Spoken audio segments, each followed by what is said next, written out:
one branch to another, and the branch breaks or they misjudge and they fall. It's quite funny to watch that. They look embarrassed.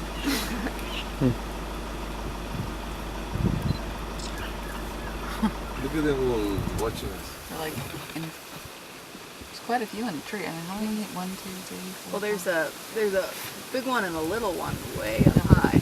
Oh, are there? Oh, those two up there. Cute.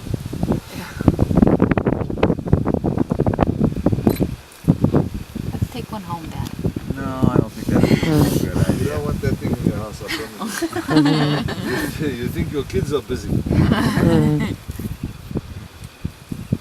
That's what happens quite often. You know, people get one of these little jobs and then they raise them.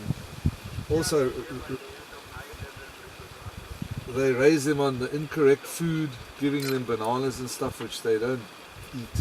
Well, they're not supposed to eat them. Then they start getting the squitters. And then they've got teeth as well, so they're not socially adapted to live with us.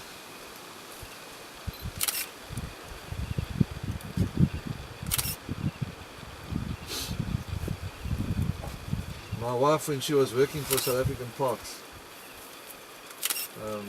she raised 22 monkeys. Monkeys that were confiscated from people, because you're not allowed to keep these things as pets. In South Africa, you have to have a permit to keep indigenous wildlife. So she was working for Natal Parks Department.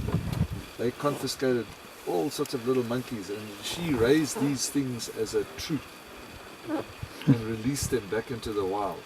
Unfortunately, she didn't do a paper on that, which she should have done. She kept them wild, didn't let them bond onto her too much, and then released them all. She marked a couple of them with ginger and violet.